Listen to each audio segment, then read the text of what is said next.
Zakweli, l'entretien de la matinale. Le Zakweli, on apprend que notre invité, c'est bon et bien connecté. Bonjour monsieur. Bonjour. Alors, Monsieur Abdou Halim Lanaou, donc vous êtes avec nous ce matin et nous démarrons la semaine avec l'un des rares socialistes à ne pas avoir quitté le navire. Et bien évidemment, vous n'êtes pas présent, mais on pensait que vous seriez là, en tout cas physiquement avec nous, mais vous êtes en chemin et vous êtes le soutien, en tout cas dans le département de Mayotte, de la candidate à l'élection présidentielle Anne Hidalgo. Anne Hidalgo qui peine à dépasser les 2% dans les intentions de vote, malgré des sondages moins favorables. Vous ne vous découragez pas. Pourquoi ce choix? Bon, parce que c'est vrai, les sondages, hein, ils sont, on est obligé d'écouter, mais on va le faire mentir, comme dirait Pécresse. Donc, On va faire mentir les sondages. Oui, mais vous localement, vous maintenez quand même le soutien à Anne Hidalgo, malgré le fait que les sondages ne sont pas du tout favorables pour cette candidate? Oui, tout à fait, tout à fait. Mais pourquoi exactement? Vous pensez qu'il y aura une surprise à la fin, qu'il y aura un sursaut, un réveil peut-être de la part des électeurs? C'est possible, c'est possible. On a déjà vu pire, mais ça va. Alors, les militants socialistes se mobilisent sur le terrain, dans l'Hexagone et à Mayotte. Qu'en est-il exactement? Parce qu'on n'a pas eu vent d'un meeting quelconque, pas de porte-à-porte. Comment ça se passe? Comment est-ce que vous menez campagne localement? En fait, le porte-à-porte, si, on ne fait pas de meeting parce que c'est assez prenant. Et puis, effectivement, comme la situation nationale déteint aussi ici, donc les sondages ne sont pas favorables. Donc, effectivement, c'est difficile de faire campagne dans ces conditions-là. Mais on n'est pas découragé. On fait parmi nos camarades, on fait le porte-à-porte pour justement essayer de remonter un peu la pente.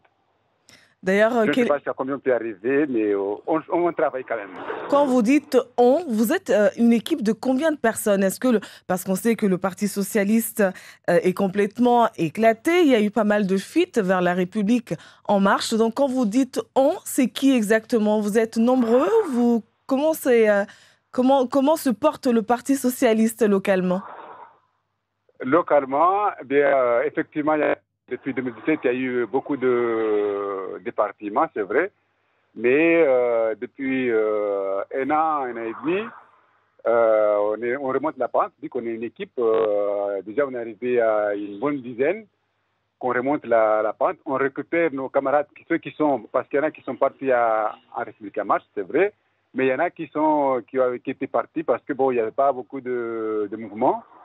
Donc on les récupère petit à petit. Et justement, la semaine dernière, on a eu quand même une bonne dizaine qu'on a récupéré, qui nous disaient oui, mais on vous croyait, justement, on vous croyait parti, on vous croyait inexistant, on croyait que le parti était mort. J'ai dit non. Et c'était pas mort, c'est qu'il manquait de dynamisme, effectivement, parce que nos ténors étaient partis. Mais on reprend le flambeau et ça fait un bon dynamisme qui est reparti. Est-ce que vous êtes... C'est vrai, c'est là. Oui. Est-ce que vous êtes en contact avec les équipes de campagne d'Anne Hidalgo, les équipes qui sont dans les autres départements, notamment dans l'Hexagone? Dans l'Hexagone, oui, on est en contact avec Evry, avec les partis nationaux. On a quand même des échanges. On a même un chargé de communication avec eux qui tout le temps nous donne des renseignements par rapport à ce qui se passe en métropole. Avez-vous l'impression que la candidate que vous soutenez, que Anne Hidalgo connaît vraiment Mayotte? Est-ce qu'elle connaît les problèmes quotidiens des Mahorais? Par exemple, vous, qui êtes dans les embouteillages parce qu'on n'a pas assez d'infrastructures routières. Il y a aussi le chômage, l'insécurité, l'immigration clandestine.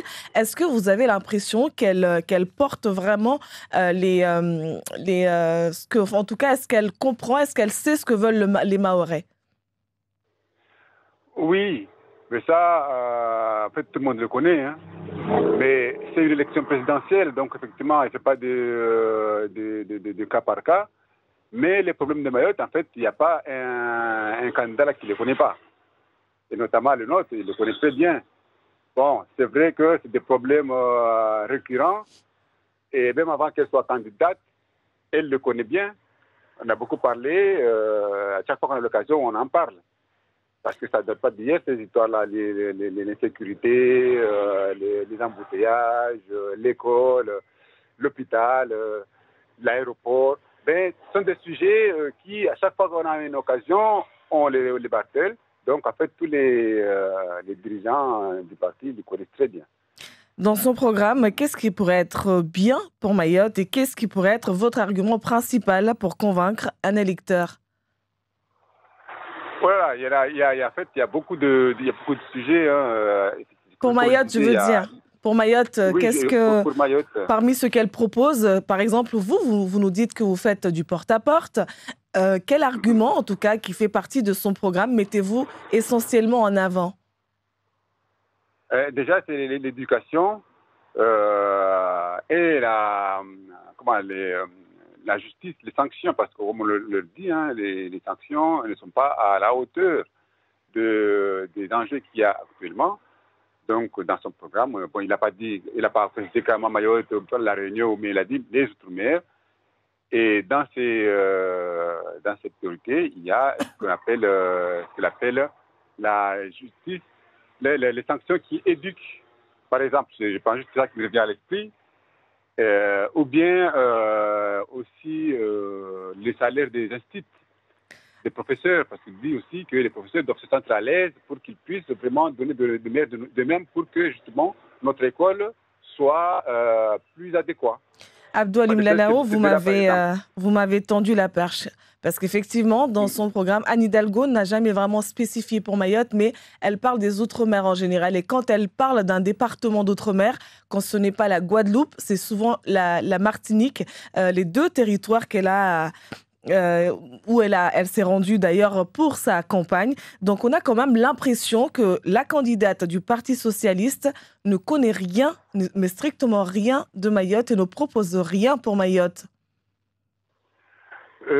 C'est pas mon impression, mais moi, comme je dis, c'est une élection présidentielle, donc elle reste générale, effectivement. Mais ici, ce qui est problématique à Mayotte, c'est pas le président de la République ou les instances nationales. C'est nous ici à Mayotte, une fois qu'on est au pouvoir, qu'on est un peu défaillant. Ça, c'est pas se le cacher. Hein. Quel que soit le parti d'ailleurs, hein, c'est pas seulement les socialistes ou les LRM. Hein. C'est les partis qui sont au pouvoir à Paris, mais nous, les élus qui sont à Mayotte, qui n'arrivons pas à faire le poids, qui n'arrivons pas à faire imposer nos idées au niveau national. D'ailleurs, voilà, Anne Hidalgo a déclaré que la relation entre les préfets et les élus des collectivités d'outre-mer est d'un autre âge, que ces derniers n'ont pas les clés pour agir. Est-ce que vous partagez totalement son avis que les élus locaux sont complètement écrasés, entre guillemets, par les préfets? Je parle des élus globalement, aussi bien de Mayotte que de ceux des autres départements d'outre-mer. Je partage ça et en plus, c'est que on le voit, c'est encore criant chez nous, plus qu'ailleurs. Donc, dans son programme, effectivement, il propose de ramener la République jusqu'au niveau communal.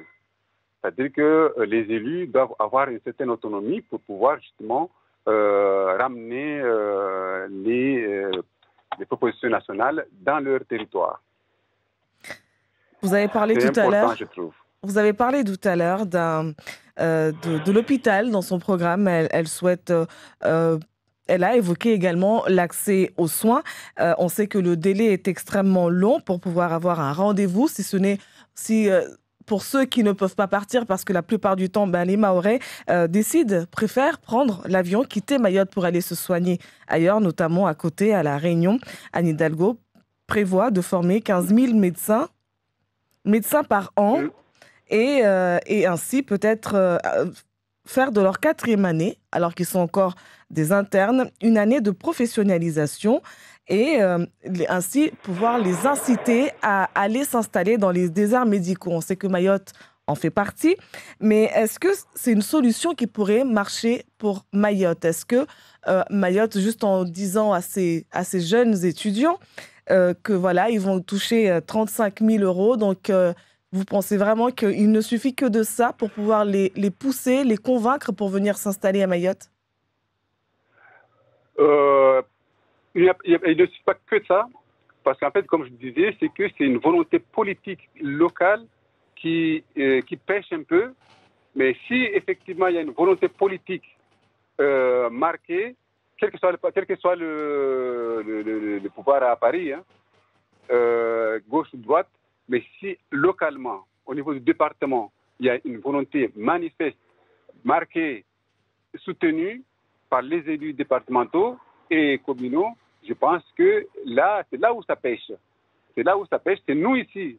C'est pas les partis nationaux, mais c'est nous, ici, localement.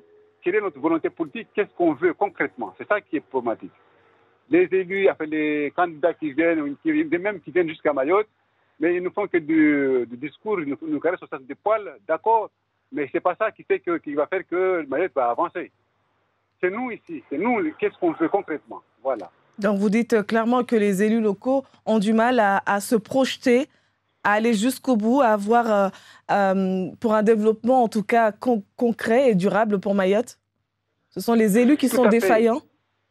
Voilà, c'est pas une histoire d'un élu, c'est une histoire collective. C'est l'ensemble des élus. Donc moi je commence par le département.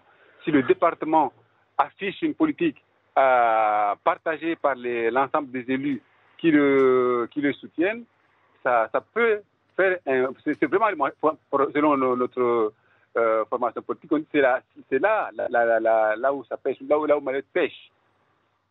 Alors effectivement, il y a des difficultés pour que Mayotte reçoive des médecins qui acceptent de venir s'installer à Mayotte, mais il y a aussi ces jeunes qui quittent Mayotte parce qu'on connaît bien la situation que l'université, en tout cas l'offre pour les études n'est pas assez étoffée dans le département. Donc des jeunes qui quittent le département, qui vont faire leurs études et une fois leur diplôme en poche, se retrouvent face à un mur. Ils ont des difficultés à trouver des emplois. Anne Hidalgo propose une agence du retour. Pouvez-vous nous en dire un peu plus?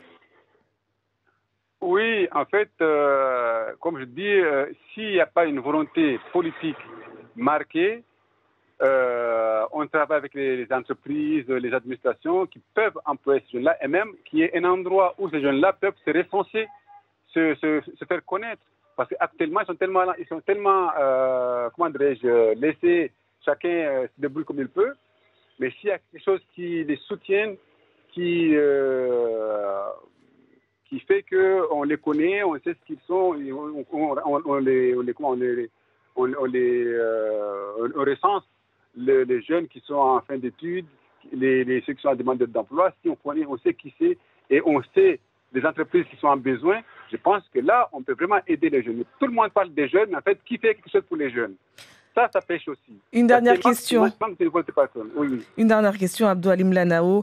La candidate que vous soutenez, Anne Hidalgo, a déclaré voter au second tour si c'est un duel entre Emmanuel Macron et Marine Le Pen. Est-ce que vous suivrez cette consigne à Mayotte?